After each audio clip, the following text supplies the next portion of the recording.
اگر خرگوش کا دماغ بھون کر کالی مرچ کے ساتھ ملا کر کھایا جائے تو یہ ریشہ یعنی جسے ہاتھ پیر اور سر کانپنے لگتے ہیں اس کے لیے فائدہ مند ہوتا ہے۔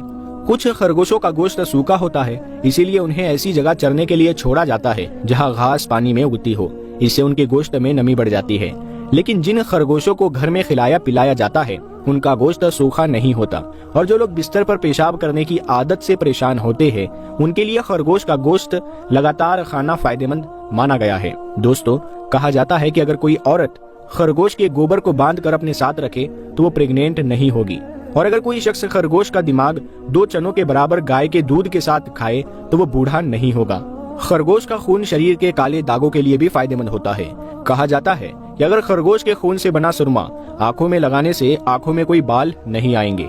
کسی حکیم کا کہنا ہے کہ اگر خرگوش کے پتے کو گھی اور عورت کے دودھ میں ملا کر سرما لگایا جائے تو اس سے آنکھوں کی سوجن اور دوسرے گھاؤ ٹھیک ہو جائیں گے۔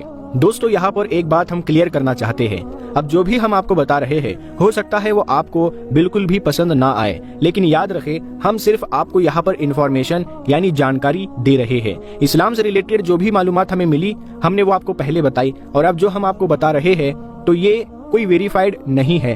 آپ اس کو استعمال میں لانا یا نہیں لانا یہ آپ کا کام ہے، ہم صرف آپ کو اس کی جانکاری دے رہے ہیں۔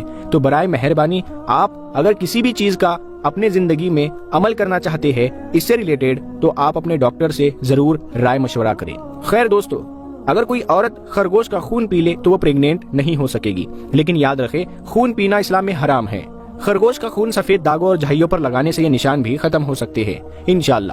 خرگوش کو خواب میں دیکھنے کے بارے میں کہا گیا ہے کہ اگر کسی نے خواب میں دیکھا کہ وہ پکا ہوا خرگوش کا گوشت کھا رہا ہے تو اس کا مطلب ہے کہ اسے ایسی جگہ سے روزی رزق ملے گی جس کا وہ سوچ بھی نہیں سکتا۔ اگر کسی نے خواب میں خرگوش کا شکار کیا یا اسے تحفے میں خرگوش ملا یا اس نے خرگوش خریدا تو اس کا مطلب ہے کہ اسے پیسے کی دولت ملے گی، مال کی دولت ملے گی۔ اگر خواب میں دیکھنے والا شادی شدہ نہیں ہے تو اس کا رشتہ آئے گا، لیکن اگر وہ شادی شدہ ہے تو اسے اولاد ملے گی یا وہ اپنے دشمنوں پر جیت حاصل کرے گا۔ اللہ و رسول عالم، اللہ تبارک و تعالی اور اس کے محبوب صلی اللہ تعالی علیہ وسلم زیادہ بہتر جانتے ہیں۔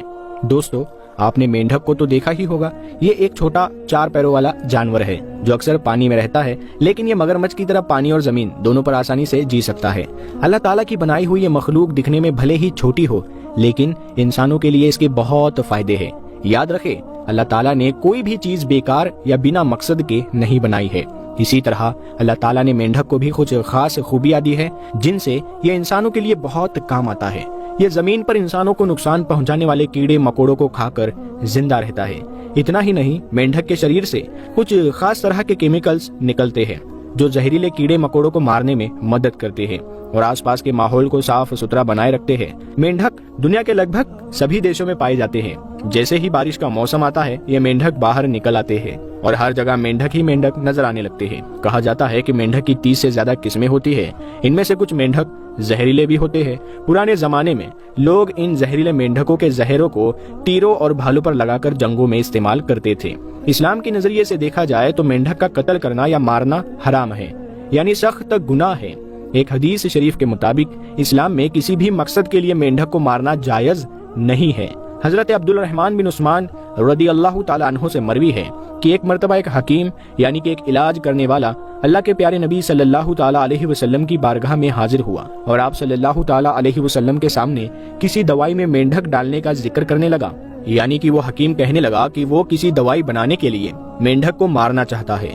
تو یہ سن کر اللہ کے نبی صلی اللہ تعالی علیہ وسلم نے اس حکیم کو مینڈک کا قتل کرنے یا اسے مارنے سے منع فرما دیا، یعنی کہ دوائی بنانے کے لیے بھی اللہ کے پیارے نبی نے مینڈک کو مارنے کی اجازت نہیں دی۔ اس حدیث پاک کی روشنی میں علماء کرام کہتے ہیں کہ مینڈک کو طبی مقصد کے لیے بھی مارنا اسلام میں حرام ہے، یعنی کہ اگر کوئی انسان مر رہا ہے تو اس کے علاج کے لیے بھی مینڈک کو مارنا گناہ کا کام ہے۔ اب دوستو، مینڈک کے حوالے سے ایک اور حدیث پاک آپ کے سامنے رکھتے ہیں جس کو سن کر آپ اچھی طرح سے سمجھ جاؤ گے کہ مینڈک اللہ تعالیٰ کو اتنا زیادہ پیارا کیوں ہے اور اسلام میں مینڈک کو مارنے کا کام حرام قرار کیوں دیا گیا ہے۔ اللہ کے پیارے نبی حضرت محمد مصطفیٰ صلی اللہ تعالی علیہ وسلم نے فرمایا کہ مینڈک کو مت مارو کیونکہ یہ کثرت کے ساتھ اللہ تعالیٰ کا ذکر کرتا ہے، یعنی کہ مینڈک جو ٹر ٹر کی آواز نکالتا ہے دراصل وہ اللہ تعالیٰ کا ذکر کر رہا ہوتا ہے۔ اس حدیث پاک پر دھیان دینے سے یہ بات صاف ہوتی ہے کہ اسلام میں صاف طور پر یہ حکم ہے کہ مینڈک کو مارنا یا اسے نقصان پہنچانا کسی بھی صورت میں جائز نہیں ہے۔ اگر کوئی شخص جان بوجھ کر یا اپنے کسی فائدے کے لیے مینڈک کا قتل کرتا ہے یا اسے مارتا ہے تو وہ بہت بڑا گنہگار مانا جاتا ہے اور قیامت کے دن اسے سزا دی جائے گی۔ اب دوستو، ہم آپ کو مینڈک سے جڑا ایک ایسا واقعہ بتاتے ہیں جسے سن کر آپ کو یہ سمجھ میں آ جائے گا کہ اسلام میں مینڈک کی اتنی اہمیت کیوں ہے اور اللہ پاک نے اسے اتنا پسند کیوں فرمایا۔ جب نمرود نے حضرت ابراہیم علیہ السلام کو آگ میں ڈالنے کا حکم دیا تو اس وقت مینڈک بھی ان جانوروں میں شامل تھا جو اپنی حیثیت کے مطابق آگ بجھانے کے لیے اس میں پانی ڈال رہا تھا۔ حالانکہ کچھ جانور جیسے چھپکلی اور گرگٹ آگ کو بھڑکانے کی کوشش کر رہے تھے، لیکن مینڈک نے اللہ کے پیغمبر حضرت ابراہیم علیہ السلام کے لیے اپنی وفاداری دکھائی۔ کہانی میں آتا ہے کہ جب حضرت ابراہیم علیہ السلام کو آگ میں ڈالا گیا تو مینڈک گھبرا گیا اور بھاگتے ہوئے پاس کے ایک دریا میں پہنچا۔ اس نے اپنے منہ میں پانی کے کچھ قطرے بھرے اور لوٹ کر اس آگ پر ڈالنے کے لیے چل پڑا۔ جب دریا نے مینڈک سے پوچھا کہ آج وہ پانی پینے کے بجائے اسے اپنے منہ میں بھر کر کیوں لے جا رہا ہے تو مینڈک نے جواب دیا، کیا تمہیں نہیں پتا کہ نمرود نے اللہ کے پیغمبر حضرت ابراہیم علیہ السلام کو آگ میں ڈال دیا ہے؟ میں یہ پانی اس آگ پر ڈالنے جا رہا ہوں تاکہ وہ آگ بجھ جائے اور اللہ کے پیغمبر کو کوئی نقصان نہ ہو۔ حالانکہ مینڈک بہت چھوٹا جانور تھا اور اس کے منہ میں صرف کچھ قطرے ہی آ سکتے تھے، لیکن اس نے پھر بھی اپنی طرف سے کوشش کی۔ مینڈک کی حضرت ابراہیم علیہ السلام سے محبت کا یہ انداز اللہ تعالیٰ کو اتنا پسند آیا کہ اللہ تعالیٰ نے مینڈک کو مارنے یا اس کا قتل کرنے کو حرام قرار دے دیا، یعنی کہ مینڈک کو مارنے سے منع کر دیا، کیونکہ جہاں ایک طرف دشمن لوگ اللہ پاک کے نبی کو آگ میں ڈالنے کی کوشش کر رہے تھے، وہی دوسری طرف ایک چھوٹا سا جانور یعنی مینڈک اپنی محبت کا اظہار ایسے کر رہا تھا کہ وہ اپنے منہ میں پانی کے کچھ قطرے لا کر اس آگ کو بجھانے کی کوشش کر رہا تھا۔ مینڈک کا یہ کام اللہ تعالیٰ کو بہت پسند آیا۔ دوستو، ماہرین کے مطابق دنیا میں قریب 30 طرح کے مینڈک پائے جاتے ہیں۔ مینڈکوں کی الگ الگ قسمیں اپنے شریر، رنگ اور آکار کے حساب سے ایک دوسرے سے الگ ہوتی ہے۔ افریقہ میں زیادہ تر ٹری فراگ پائے جاتے ہیں جو 1 انچ سے زیادہ لمبے نہیں ہوتے۔ اسی طرح مینڈک کی ایک قسم گولیتھ فراگ ہوتی ہے جو 8 انچ تک لمبے ہوتے ہیں اور ان کی ٹانگیں 10 انچ تک لمبی ہو سکتی ہے۔ یہ دنیا کے سب سے بڑے مینڈکوں میں گنے جاتے ہیں۔